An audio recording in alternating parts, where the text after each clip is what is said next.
Hey guys, it's Bren. I've been a movement teacher and personal trainer for over 8 years now, and I've been writing a book about injuries, pain science, and rehab. So today I wanted to give you guys the 30,000 foot overview of rehab and injuries, and just give you a strong conceptual framework that you can use whenever you do get injured and you are feeling pain, or if you have any chronic injuries that you've been dealing with for a while.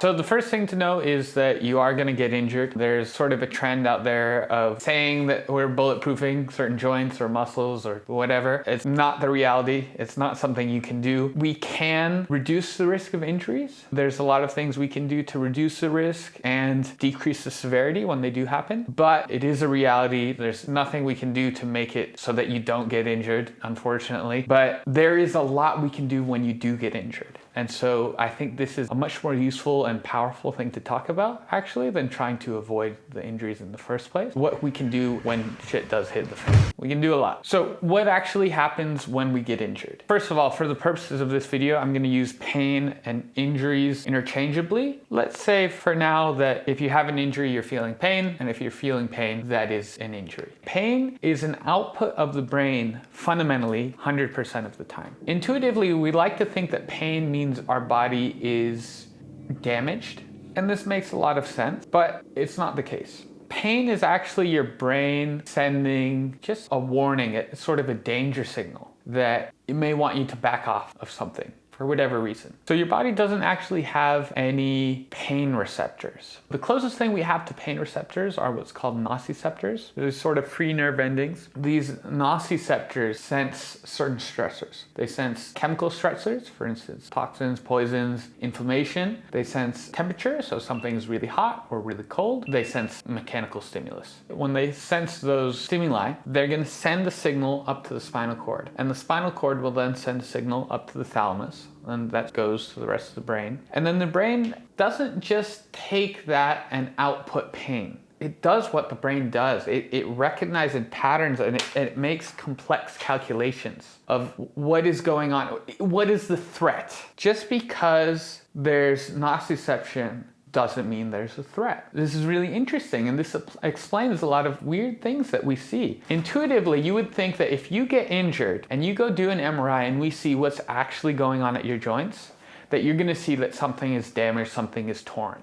And what actually happens is that only happens half the time. If you're injured, you're in pain, you go do an MRI, half the time we see there's nothing wrong. And actually, all those tissues that are hurting, that their tissues are fine.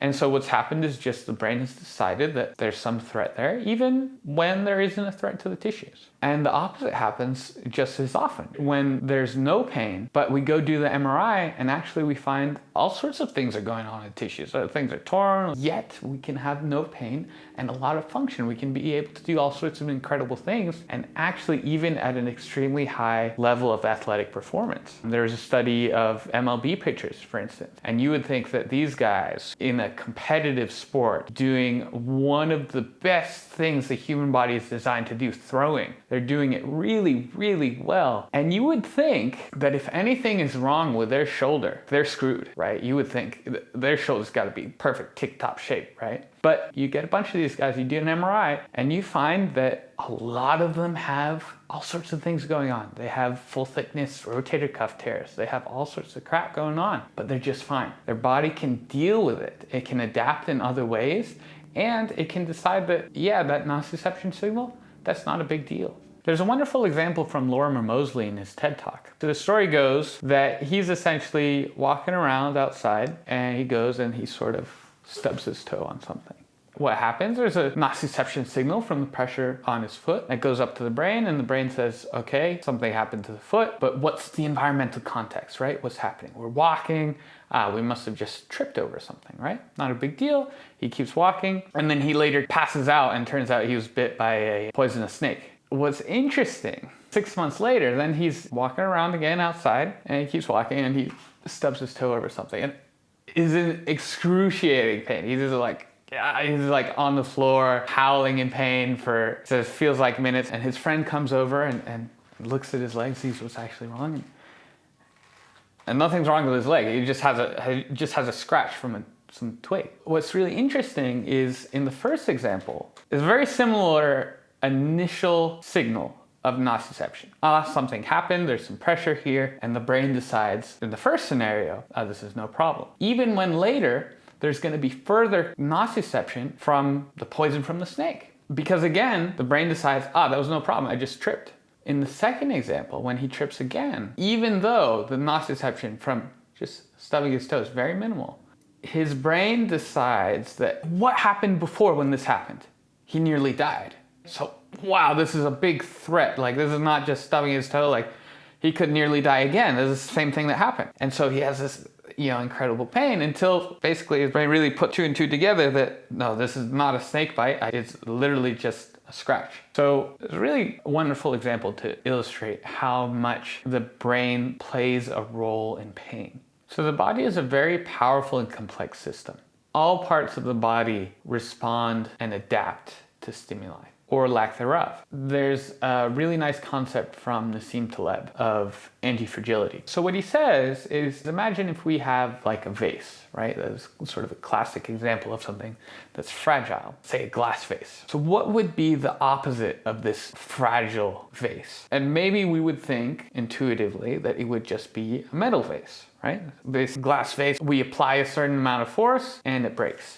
For the metal vase, we now have to apply a large amount of force. Maybe it's, titanium. We have to apply a huge amount of force for it to break. But so what he says is actually very interesting is in both of those examples, it's actually very similar because if we don't apply any force, if we don't have any disturbance to the system, nothing happens to the glass vase or the titanium vase. But as we apply more and more disturbance to the system, nothing happens and then it breaks. The point at which they break is different.